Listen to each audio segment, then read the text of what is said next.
Hello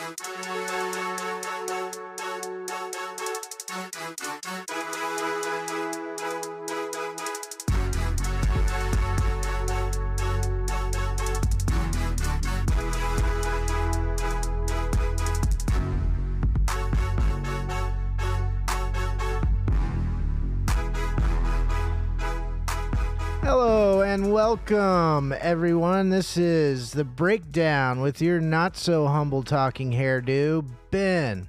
Great to see all of you guys today. We are coming to you live from the Neon Parrot Live studios at the Majestic Coffee Shop in historic downtown Abilene, Texas.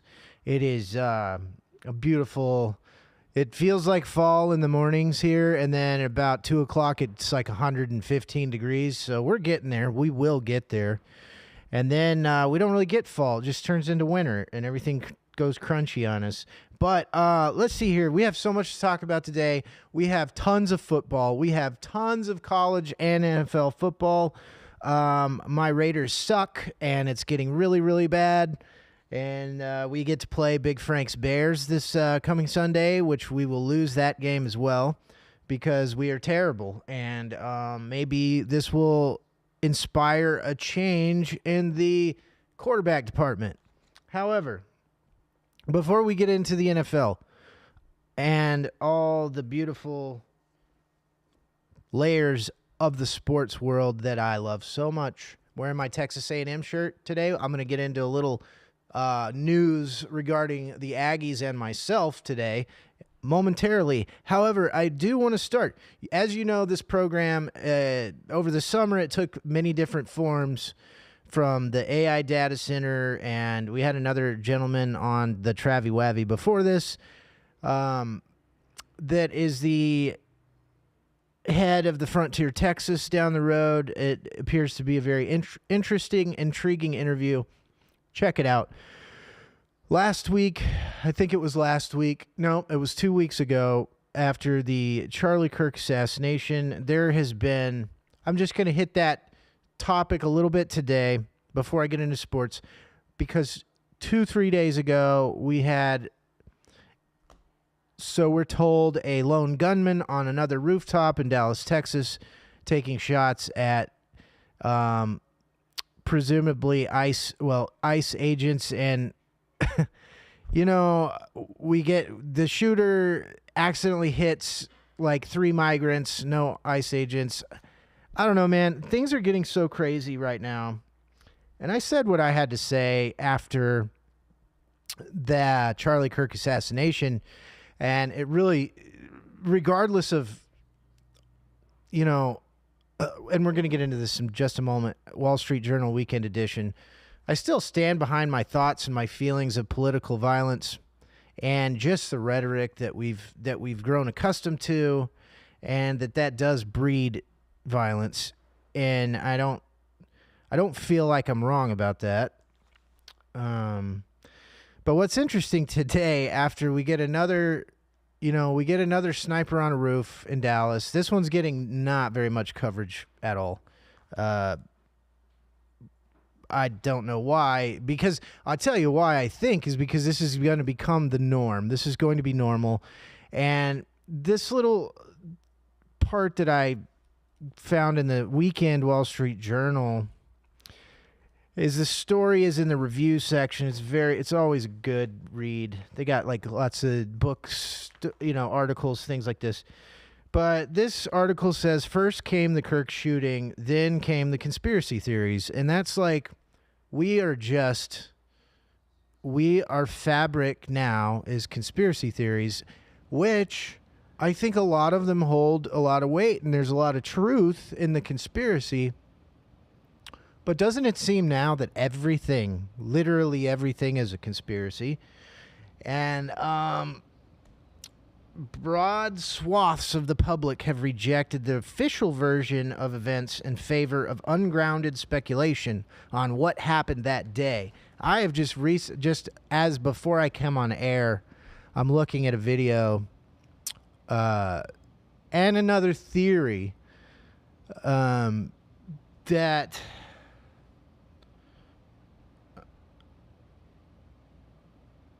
another theory that this was actually a loaded microphone, a lapel mic, actually exploded and was detonated, and that is what it was, other than an actual bullet from quite frankly, an old microphone, or an old Mauser rifle. Okay, 30-06. From 250 yards, the shot's not hard to make. That's for sure.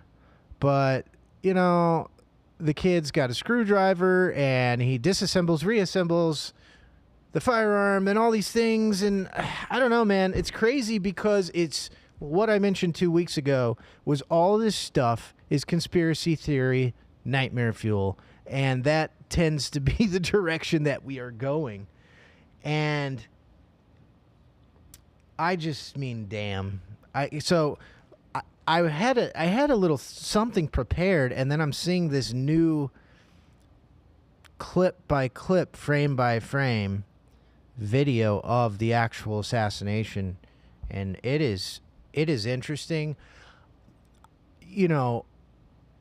But then again, and I'm gonna switch topics soon because there really is nowhere I can go but in circles, even in my own mind, with all this, because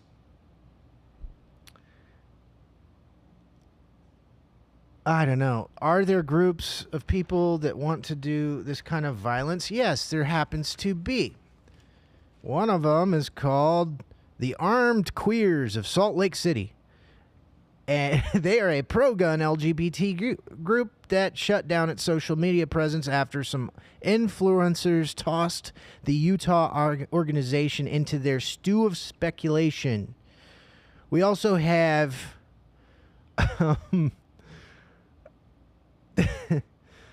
I'm sorry. We have Trantifa, which is the transgender wing of Antifa, who is a, militant agitator group that has now been put into the terrorism group of the Trump administration. Do I think these groups are capable of violence? Absolutely, I do. Do I think these groups have ninjas that are trained assassins that are jumping from rooftops like Spider-Man and doing video game hits? I don't know. They could. But I don't know. But this is getting interesting, folks. And we are going to address it as it comes. When the next thing happens, we're going to talk about the next thing, because there will be a next thing. And it's just like where's it going? Because I can't start the show like I wanted to because of this video that I just got. Absolutely crazy. So next week, after I've had some time to prepare, even though we all know it's going to be something else crazy next week now, isn't it? But the new theory is there was the lapel mic that he was using to speak through was detonated. Okay? Because, hey, you're all conspiracy theorists now. I'm just open-minded to anything at this point. Do I believe in political violence is real? Absolutely. Do I believe this rhetoric is dangerous and is causing people to do things they normally wouldn't do? Absolutely, I do. So, we're going to move on to sports now and call in Big Frank, and we're so close to having a Zoom call situation, but we did run into some technical difficulties that we're working out and working on that we will hopefully have for you next week. So I do hate to let you all down on the Big Frank segment of this show. We'll call him shortly. So yeah, sorry about the ramble there, but I was not expecting. I had another kind of intro, and I wasn't expecting that. So, that being said, and that being known, here on the Breakdown. Wow, crazy stuff, man. So they're telling us this new shooter who's got, stuff written on his bullet casings. That seems to be the new thing. His name is Joshua John, and, he's an angry leftist. Maybe this is true, maybe it's not. I don't know. We'll find out. At some point, we're gonna find out what's going on with all this. Last week in college football. Let me get through this, then I'm gonna get to Big Frank. I had some good picks and some good takes, and I had some bad picks and bad takes. But the one that I lost, but I won in my heart for, was Texas Tech defeats Utah in Utah. That was a huge victory for us. I know this is blasphemous. I'm wearing this A&M shirt, but I'm allowed to now, and I have to because I have a kid going there. So it's family stuff now. Texas Tech defeats Utah. I picked and took the other direction. So sometimes you have to lose the bet to win the actual game that you want to, because there's lots of mojo happening whenever you're dealing with this kind of thing. Okay, so that's where we won, but we lost. Michigan defeats Nebraska 30-27. I picked that one correctly. Arizona State beat Baylor 27-24. Ha ha. Hate you, Baylor. Glad you lose.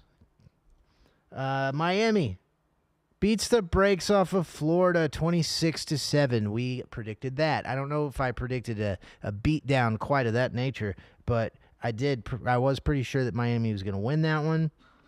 So as Clay Travis says, get rich, kids. Take some of these to the bank. You know, I'm not. As I've gone on with the show, I do make some pretty decent picks. Texas defeats Sam Houston State 55-0. I had a little bit of a diatribe, you might say, segment on my issue with college football, and it is all these freaking cupcake games. And now I'm pretty sure Texas has a bye week. So 55-0. The line was 39.5 points. So probably a lot of people won a lot of money there. Gosh. My Raiders got crushed by a backup quarterback for the Washington Commandos. 41-24. We're going into, like, the Raiders are looking really bad. You know, that one victory that we have kind of seems fraudulent at this point. You know, we got Tom Brady. He's really smart. You know, that's the other thing. Just because you're a great football player doesn't necessarily mean that you're going to run an organization well. We've seen that time and time again with coaches and owners. So, man, the Raiders, I would like to throw things at my television when I'm watching these performances. There are a few of you out there that are probably Raiders fans that are listening to my program, but you get to hear about them because it's my favorite team. I love them. We should be better. The defense is not looking great. The offense is not even existent. Geno Smith is a glorified backup quarterback. Pete Carroll, I'm pretty soon going to be a little ageist here. I think, you know, maybe that guy's losing his step. As Jim Rome likes to say, he's the gum murderer. The dude's just chomping on gum on the sidelines, dude. Like, I can't imagine the jaw strength of that feller. Anyways, me and Big Frank can talk some more crap about the Raiders because this weekend on Sunday we have the Chicago Bears and the Raiders at the Bears, I believe. I mean, we're going to get our asses kicked in a big way. I'm still going to be rooting, you know, and this is like a house divided here. You know, I got my Bears that I love because of my friends from Chicago, and obviously my chosen team of scallywag pirates, the Raiders. So, little college football for this weekend. Florida State at Virginia. Florida State's looking good, guys. Don't sleep on them. The line is -7 points. So Florida State is a 7-point favorite. I would take that to the bank. Virginia, I forgot that they even had a football team. I don't know, man. I think they were good like 20 years ago or something. I'm not sure. I know it's a state, but I wasn't sure that they had a football program. That's me taking shots. Florida State, all day, baby. TCU at Arizona State. Arizona State has been beating people. They beat Baylor, but like what I would like to have happen is TCU to beat Arizona State. I do like TCU to win that game because I think, TCU just doesn't get a lot of love, man. They get overlooked a lot, and you know, they did beat Baylor last weekend, which I love. So TCU, Arizona State, I'm picking TCU to win outright. We've got Notre Dame, the Catholics, at the Arkansas Razorbacks. Okay, Notre Dame is kind of spiraling they're going trending in the wrong direction. Okay, so I don't know that Arkansas is going to win that game, but I think that Arkansas comes out and makes some noise. The Razorbacks come out screaming on that one. USC at Illinois. USC, the most USC, the most overrated, over-talked about, overhyped program maybe in the history of college football because it's in LA or whatever. So I like Illinois to at least cover that 7 points. USC is a 7-point favorite against the Fighting Illini. And to our peeps in Illinois, I like Illinois to make some noise. I know that they're people are kind of ready for them this year more so than they have been in the past.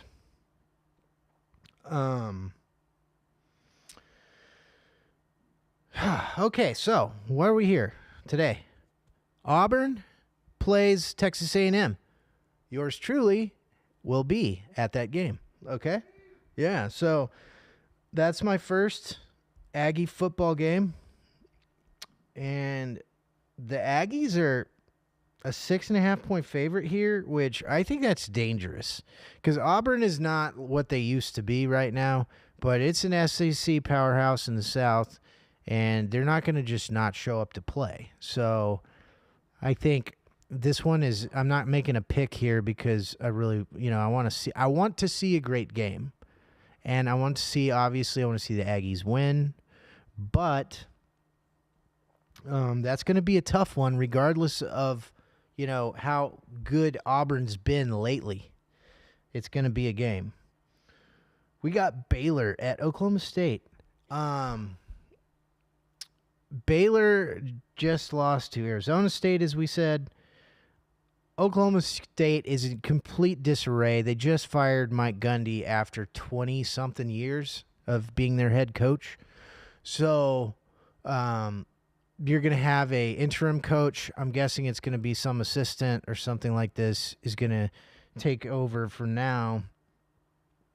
Oklahoma State, Baylor's a heavy favorite here, and Baylor's good, as much as I like to trash them.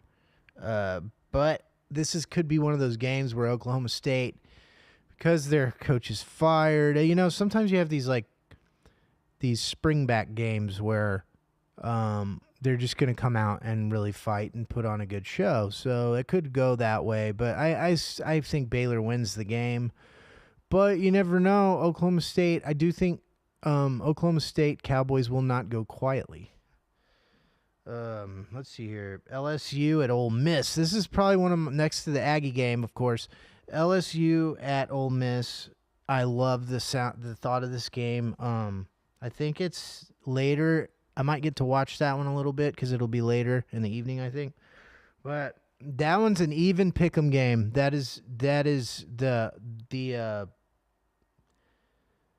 bookies and such are not even, they're not even putting a point spread on that. I like LSU, but this could be where LSU stumbles and Ole Miss and Lane Kiffin take advantage of whatever happens there. It will be at home at Ole Miss. LSU, I think most people would be on LSU to win that one, but this is going to be a good game. It should be. Enjoy that one. And then the one I really like, too, that I want to watch, that hopefully I'll get to, is Oregon at Penn State.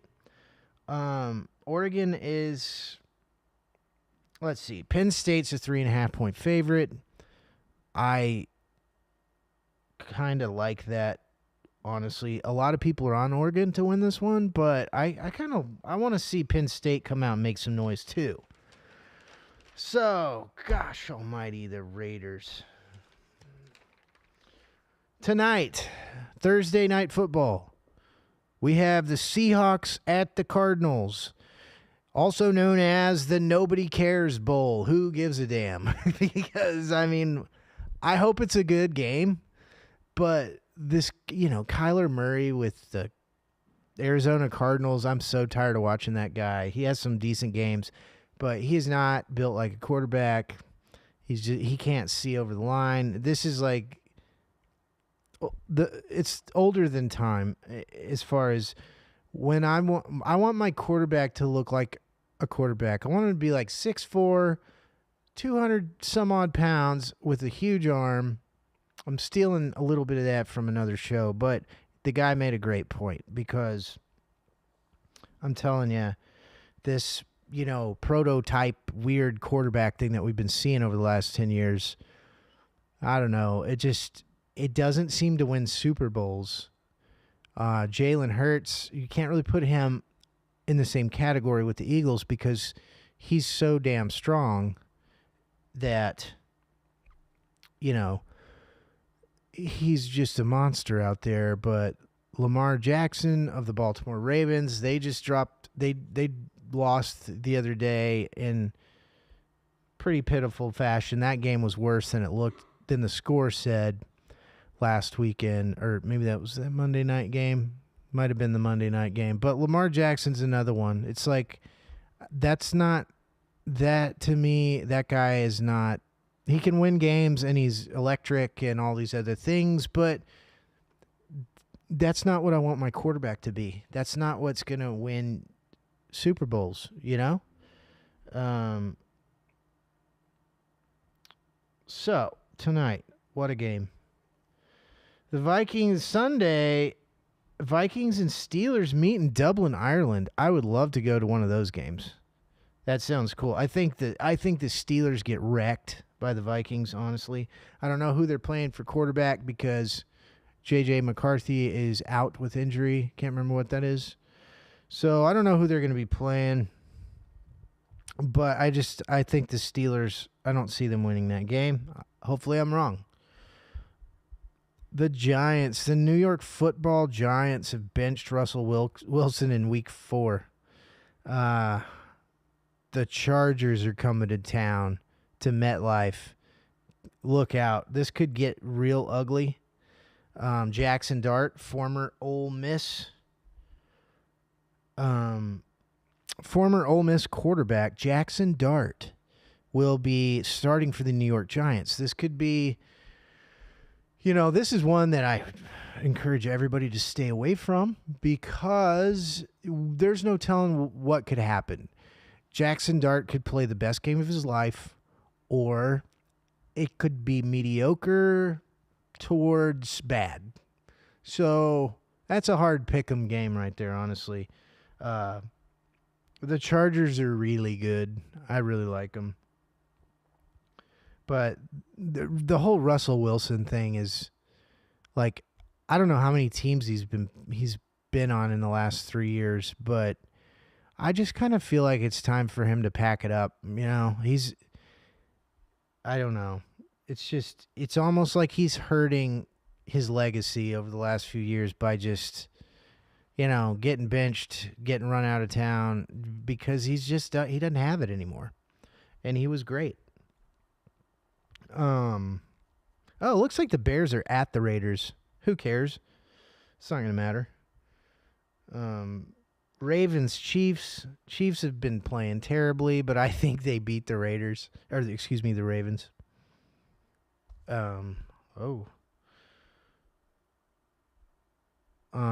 going to get Big Frank on the phone now.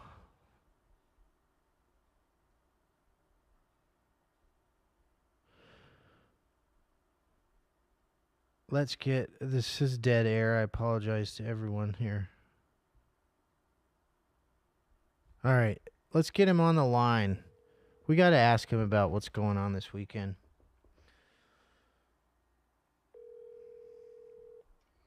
Hello. Hey, Big Frank, how the heck are you? What's going on, Ben? How are you? Oh, I'm doing good. I'm I'm disappointed we didn't get our Zoom going today, but I think we can get it together next week. Yeah, well, that little practice run we had beginning of the week worked out pretty good. It So, did. It did. It was you just know, an audio issue yes. from our system, which hmm we'll be able to get that on camera at some point, but it is quite there's like 15 computer screens over there. It's crazy. I But know that's all that technology stuff. Leave it to the experts on yeah, that. So, that's right. So hopefully by next week we'll have your face on the screen with us. But alrighty. man, we have a battle of my putrid Las Vegas Raiders against your trending upward Chicago Bears this weekend. Yeah, the battle of the worst, as we say.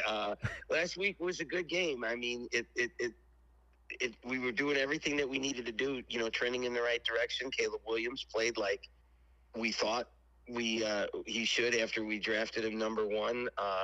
4 TDs to 4 different receivers. I think his QB rating was like 146 or something. Was named offensive player of the week. So the thing is now that we want to see him continue that. You know what I mean? To do it weekly because our defense is not as we like to have it around here. Bears has always been known for their defense. We're kind of giving up a lot, but we were like kind of bend and don't break last week, where they were driving down the field, and then we got lucky with some turnovers. He had a couple interceptions, a fumble recovery there, and then we took advantage of those and scored. So, yeah, it was a pretty good game. Everybody's back excited on the train again. It's a lot better to go, going into this week 1-2 instead of 0-3. That's right. And you know what? I think that to me it seemed like something was clicking with Caleb Williams. It Yeah, really did. yeah. Yeah, I mean, it's the typical Ben Johnson effect, where they did the old flea flicker there, where, DeAndre Swift almost threw the ball over his head. They had a fake run there, pitched it back to Caleb, caught it high, and had a streaking, our other rookie, Luther Burden, down the sideline and, scored a touchdown on it. It was a one-play drive, because they had just gotten the ball, back from a turnover. So, and then he goes for it on 4th and goal on like the 2-yard line just before half. Instead of taking 3, he decides to go for it and scored a touchdown. And that's the trend these days. That's the Dan Campbell effect. Go for it. Go Right. for it, no matter where you're at. If we're down in it, it paid off for them. So yeah, he looked really good last week. He looked like he's picking up his offense really good and was going through the reads. The nicest stat I like, he wasn't sacked at all. Yeah, that's No great. sacks. That's great. So it looked good. So we're optimistic that we can keep it rolling again. Very good. Well, I think you're gonna roll right over my Raiders this weekend. I think that'll keep your trending in the right direction right there going. Yeah, you never know though. I mean, it's always like that's what the thing about the NFL. Look at the Packers last week. They play the Browns, right? Yeah. Okay, Cleveland, another dumpster fire, but yet they win. Right. Albeit last minute field goal. So anything can happen, on any day. But it is. I'm thinking we're going to be able to win the game, but I'm always crossing my fingers. You can always tell within like the first 10 or 15 minutes whether they're going to be pretty good and get a sustained drive, get a score on it instead of these 3 and outs. And we didn't do many of those last week, which was good. Which helped us. So right. Well, I don't foresee Geno Smith just going out there and throwing darts, but we'll see. No, that's a shame because how'd you like to be like Max Crosby again, one of the top D players in there, and you play your butt off, and then all of a sudden you just sit back and you don't see what the offense just can't get anything going, and it's just depressing. Yeah, it really is, and. Max Crosby, he even got a Raiders tattoo on his arm. You seen that? Like, he's all in. A million of them, but yeah, he is all in, and he's just like a motor. I mean, he never stops, and it's just like, ugh, you get stuck on a team, and of course he's getting paid very, very well, but still, I mean, all these guys, I'm sure, want to win, and then you just get on the other side of the ball. It's and you just can't do anything. It's depressing. Yeah, If I was him, absolutely. And then they draft. The big thing here is uh, you guys drafted the running back with the sixth pick, okay? Yeah. And he hasn't really done anything. And everybody talks about, why waste a high draft pick on a running back, which is true. They're, supposedly dime a dozen. They're not really high profile positions anymore. And then on top of that, they're not even using them Yeah. much. So it's like, can you imagine what you could have done with somebody else if you picked at the sixth slot, instead of having a kid that he's learning. They say he's horrible on picking up the blitzes. Right. And that's why he's not playing when it's a passing down and things like that. And he says, he needs to get the ball more to go, but every time he gets it, and I guess he's not doing much.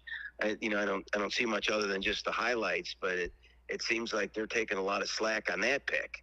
Yeah, it's just, and we got the whole Tom Brady effect isn't proving to be very much right now. You know what I mean? Yeah. It's like I thought he was in the draft room and helping Mark Davis make some decisions, and I'm just like, well, just because he was an incredible quarterback doesn't necessarily mean that he's going to be a great executive or whatever the heck. You know what I mean? Absolutely. It doesn't mean it doesn't mean anything, and it's not like he's all. I think he's just like an owner. It's not like he's all into it. It's like we talked last week. He's into broadcasting. He's an owner. Of a team, and I guess he owns a couple other things too. I don't know if it's he owns like a Premier League team, maybe soccer, or something like that. I mean, he's trying to get into a little bit of everything. I think so Tom I think Tom likes money is what I think. Yeah, I mean, it's like how much is enough? You know what I mean? Seriously. Oh man, unbelievable, crazy. Well, tonight I took some shots at this game tonight. I called it Seahawks at Cardinals, also known as the Nobody Cares Bowl. But, yeah, it reminds me of kind of the early days of Thursday night football. It's like this one just doesn't have a lot of electricity behind it, but I'm still gonna try to get excited about it. You know what I mean? Yeah, I hear you. Seattle's defense is playing really, really good, and there's the Sam Darnold. Here's another journeyman. He played for Minnesota last year, did really great till the playoffs. And then, they decided to go in a different direction, and he winds up in Seattle, and he's not really tearing it up, but I guess their defense over there is just phenomenal. Yeah, they have a great defense, and I haven't really seen the Cardinals play yet. I don't know why I've been missing them.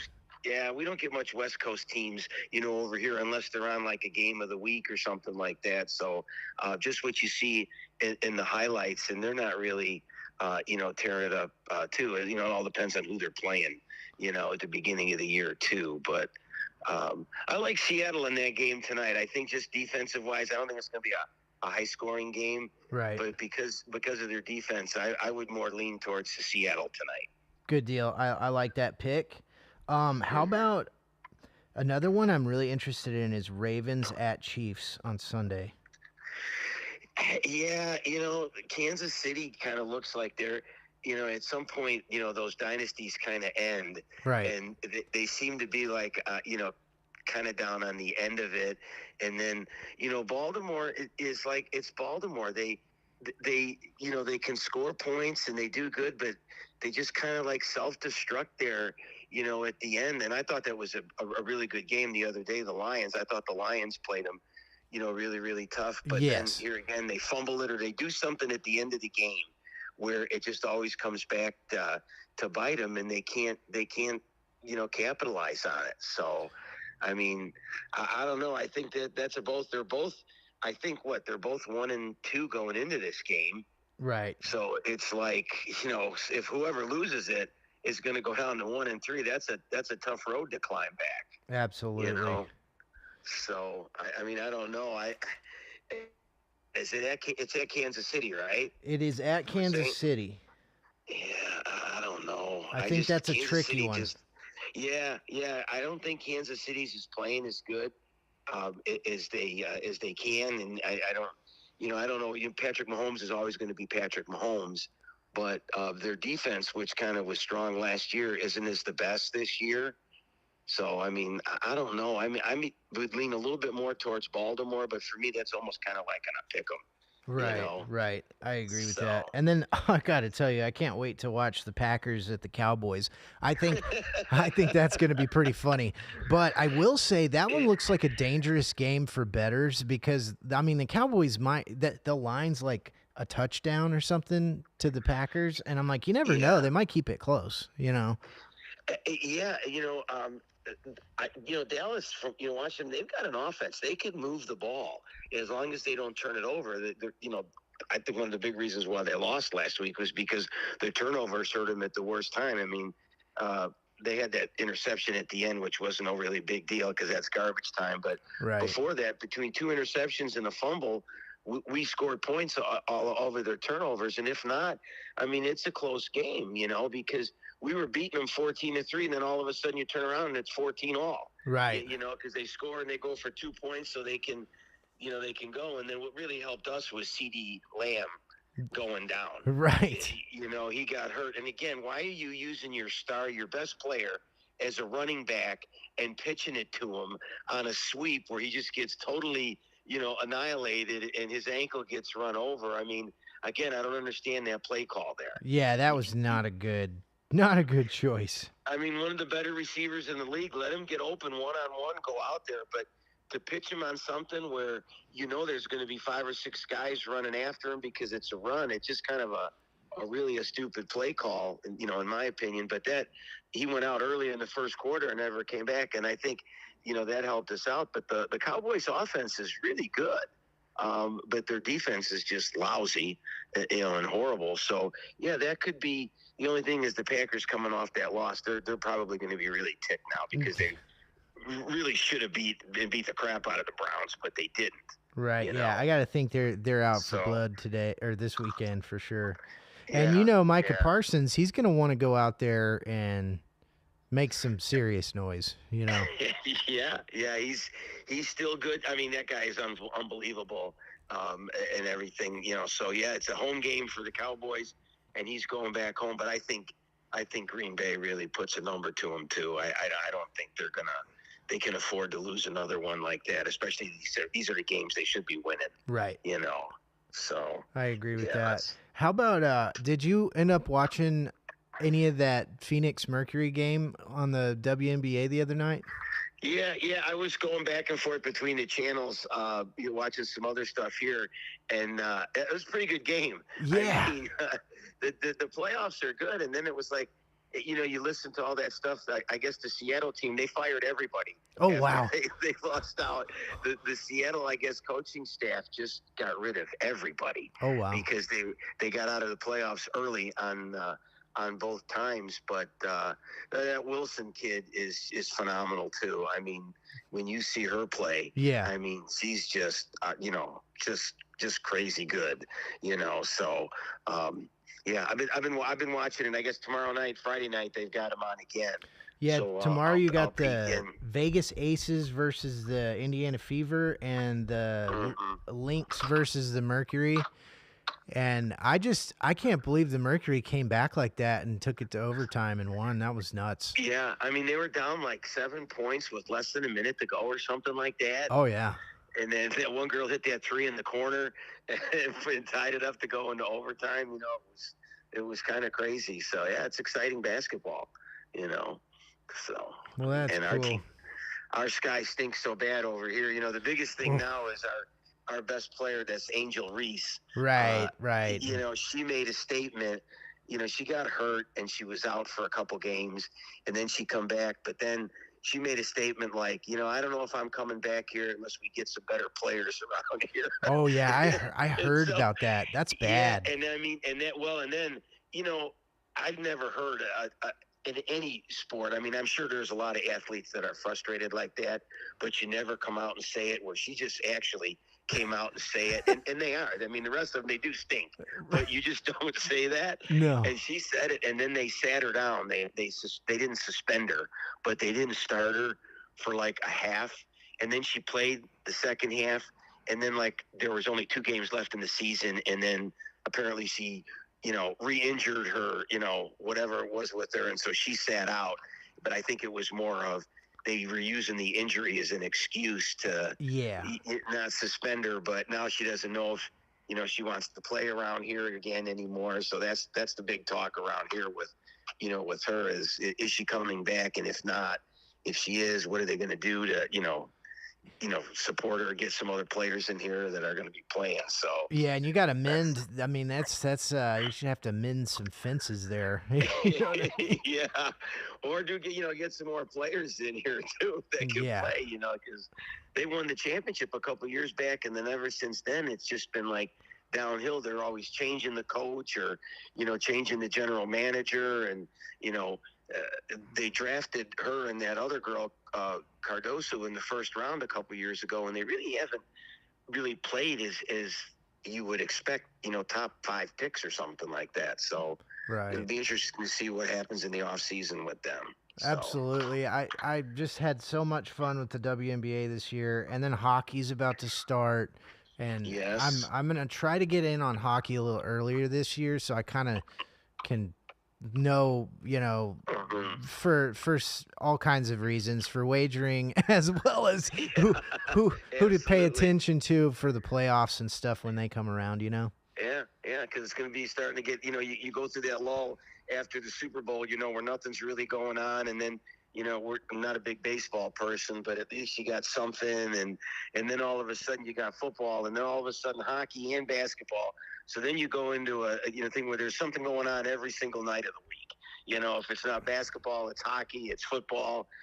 Everything seems to be rolling like right around October on in. Oh yeah, so. and I feel pretty bad, because I don't even know who's playing Major League Baseball right now, like who's doing good. I just don't pay attention to it. I guess the Mariners are doing good or something. Yeah, I don't know. The only reason why it's around here is because the Cubs made the playoffs this year, right? But they're still fighting for the wild card. So with nothing going on, other than if it's like a Thursday night, you got football, and then once Bears season starts around here, baseball just takes a second fiddle, even if they're doing good. Right. But because they've made the playoffs, you're seeing a little bit more about them. But that's about it, other than that, because I think baseball just goes way too long. Yeah. There's 162 games, and it's not the greatest game, to watch. It's kind of slow and boring, per se. They've done some things to speed it up. I like the fact that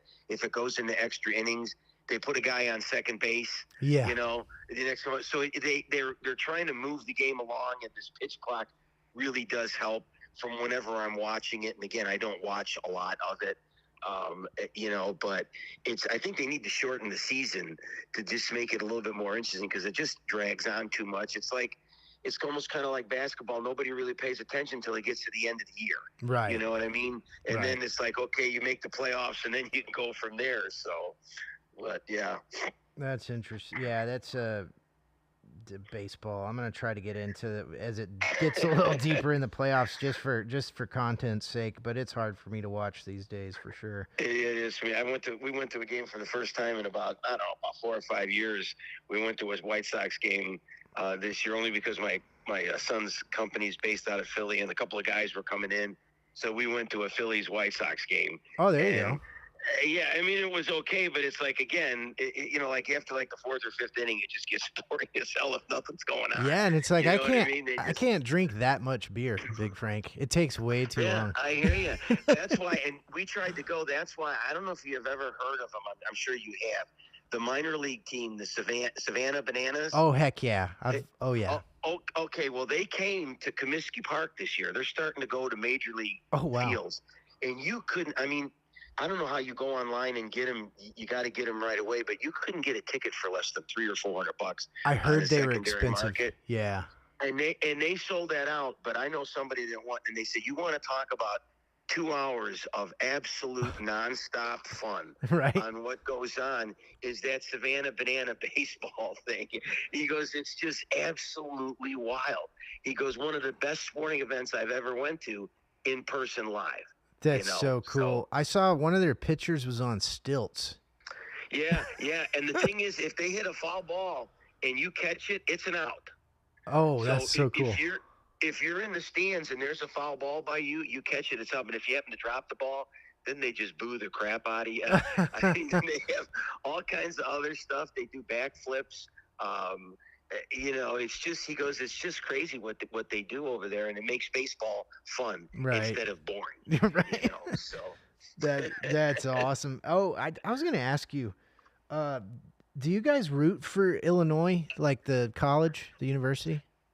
You know what? Yeah, because we're in Illinois, but we know that they're really not that good. They really can't compete because they just don't, recruit very well. And that was a big talk. I'm sure you watched it last week. It was Illinois, and they put them on national television against Indiana. Yeah, And Indiana just crushed them. Yeah. Okay, and Indiana is okay. It's a little bit on the in the Big Ten over here. You got the top 3 or 4, and then you got some middle ones, and then you got the ones at the bottom. And that was just an embarrassment. Yeah, well, and I think of a game. Yeah, and last year I think Illinois snuck up on a lot of teams. You know what I mean? That weren't really ready for them. And but this weekend it looks like their USC is coming to their house, and I don't know. I think that because USC is like a 7-point favorite.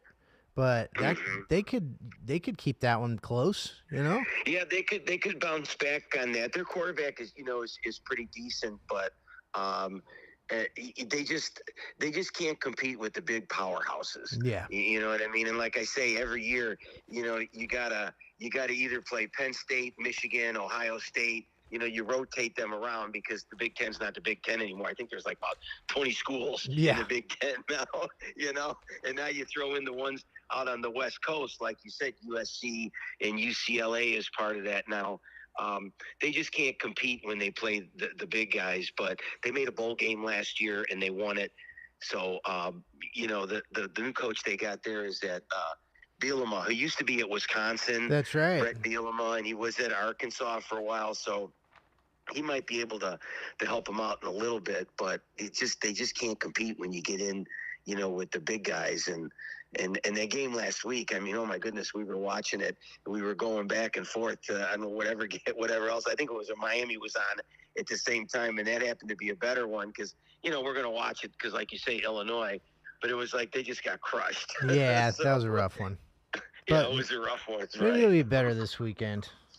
We'll see. Well, I guess I'll be texting you when your Bears meet my Raiders. I guess we'll.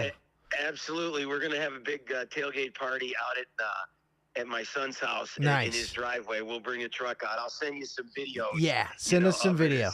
Send us some video. We'll get it on. See if we can get a victory here. Okay. All right. I'll talk to you then, Big Frank. You have a great day. All right, Ben. Take care. All right, we'll see you later. Man, it just never, every time, I say it every time, but Big Frank makes this show better. And like the knowledge that he has about the Chicago Sky WNBA team and their picks and stuff, I mean, the guy really is a freaking treasure trove of information. Like Big Frank could go on any sports show and be a great guest. And we really do appreciate him coming on this program because it makes it better. And that's just great. So, yeah, the showdown of the weekend of the season for me and Big Frank is the Bears at the Raiders. We'll see what happens. We're getting ready to wrap this thing up. Crazy. I started the show in a weird way with, just kind of touching on the kind of violent things that are still kind of happening. And it's just weird. And I'm going to come back next week with a little bit more insight on some of this stuff, but probably nothing more than anybody else knows. It's just, I'm not taking any sides on any conspiracies or anything, but it is, I'm just kind of in some way fascinated by all this stuff, and we'll just kind of see how it continues to shake itself out. Oh, before I wrap up the show, my technical producer extraordinaire today is named Trav from the Travy Wavy because Sammy had something to do. So I appreciate him helping, but I found this in a cabinet. Look at that. How cool is that breakdown? We used to do when Blake was on the show with me. We'd always bring swords and knives and cool things. But I found this bad boy, and it's almost brand new. That's how you know you have a knife problem whenever you find them in your kitchen cabinets. But this thing's pretty cool. It's a CRKT or Cricket as they're referred to. It's got a nice, all kinds of locking safeties for safety, and it's got these these guards for your hand. But anyways, it'd been a while since I threw a blade onto the program, so there's that one. It's kind of cool. Let's go Aggies against Auburn this weekend. I don't even know. I don't even know. Whoever wins the Raiders and the Bears game, I'll be happy about. Let's be honest. And let's go Aggies. Let's go. Hopefully Dallas loses because that's funny. But anyways, I'm going to say thanks to my technical producer extraordinaire, Trav, today, and watch his show, The Travie Wavy. He had the man in charge of Frontier Texas on his program, and I watched some of it. It looked very interesting. Should check it out for yourselves. And I guess that's all we got today. We came to you live from the Neon Parrot live studios at the Majestic Coffee Shop here in downtown Abilene. Thanks for joining our program, and we will see you next week, and I'll either be sad or happy or something, and maybe we'll know some more about all this other weird stuff happening in the world. Anyways, y'all have a great weekend, and God bless and good night.